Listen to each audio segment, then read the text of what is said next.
પટેલ હેની. મારું નામ છે પટેલ વિરાણી. અમારી કૃતિનું નામ છે પ્લાસ્ટિકના નકામા કચરા વડે વીજળીનું વ્યવસ્થાપન.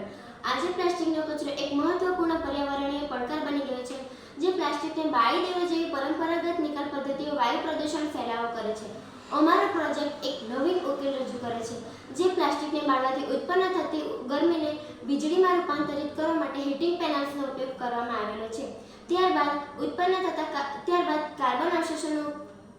ત્યારબાદ હાનિકારક અવશેષોનો ઉપયોગ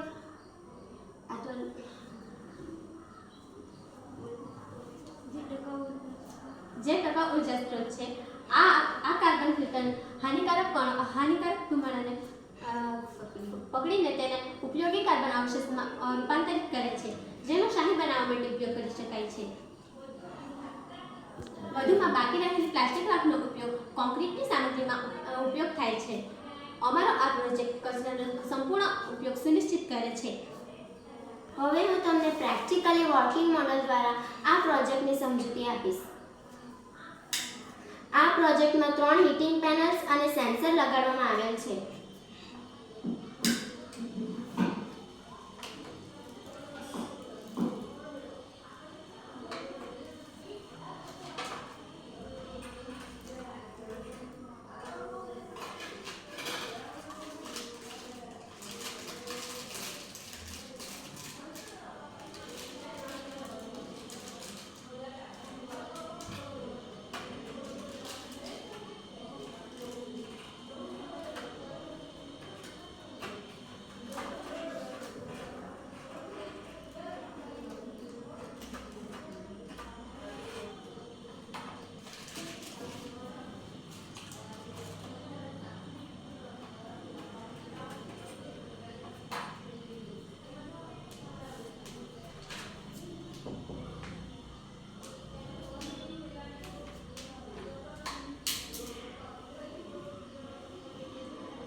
થર્મલ ઉર્જાનું વિદ્યુત ઉર્જામાં રૂપાંતરિત થઈ આપણે વીજળીને બલ્બને પ્રકાશિત કરી શકીએ છીએ.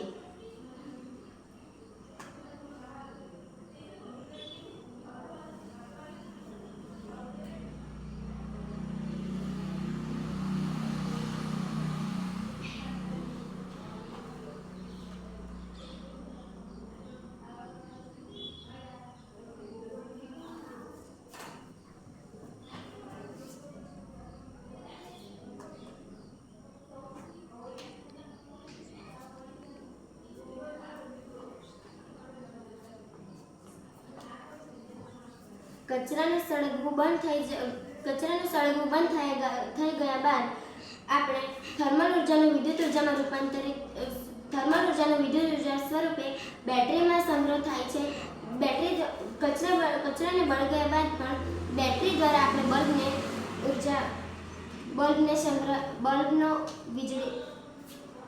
બલ્બ પ્રકાશિત થઈ શકે છે.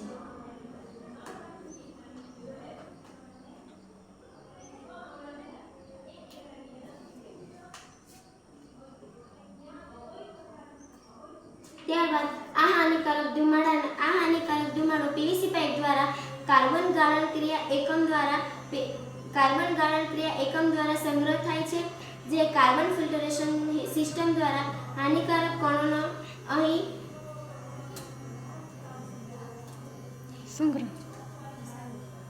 ફસાવે છે. જેનો શાહી બનાવવા માટે પણ ઉપયોગ કરી શકાય છે. પ્લાસ્ટિકની રાખનો ઉપયોગ કોન્ક્રીટની સામગ્રી બનાવવા માટે પણ ઉપયોગ કરી શકાય છે. તેનાથી થતા ફાયદાઓ. ફાયદા નંબર 1, ઉર્જા ઉત્પાદન. પ્લાસ્ટિક બળવાથી થર્મલ ઉર્જાને વીજળીમાં રૂપાંતરિત કરે છે, જે નવીનીકરણીય સ્ત્રોત પૂરો પાડે છે. ફાયદા નંબર 2, પ્રદૂષણ નિયંત્રણ. કાર્બન ફિલ્ટરેશન સિસ્ટમ હાનિકારક ધુમાડાને પકડીને વાયુ પ્રદૂષણ નોંધપાત્ર ઘટાડે છે. ફાયદા નંબર 3, રિસાયકલિંગ. કાર્બન અવશેષમાંથી શાહી બનાવી શકાય છે અને પ્લાસ્ટિક રાખનો ઉપયોગ કોન્ક્રીટની સામગ્રીમાં ફરીથી ઉપયોગ કરી શકાય છે. ફાયદા નંબર 4, ઇકો ફ્રેન્ડલી. હાનિકારક કચરાને મૂલ્યવાન સંસાધનમાં ફેરવી પર્યાવરણને બચાવે છે. ફાયદા નંબર 5, જનજાગૃતિ. પ્લાસ્ટિક કચરાનું સંચાલન કરવાની નવીન રીત છે, જેમાં મ્યુનિસિપલ કે ઔદ્યોગિક સ્તરે કચરાનું વ્યવસ્થાપન કરી મોટા પાયે ઉર્જાનું ઉત્પાદન મેળવી શકાય છે. અમારો આ પ્રોજેક્ટ કચરાનો વૈશ્વિકરણ, નિયંત્રણ અને પ્રદૂષણની સમસ્યાનો ઉકેલ લાવવા માટેની નવીન ટેકનોલોજીની સંભાવના દર્શાવે છે.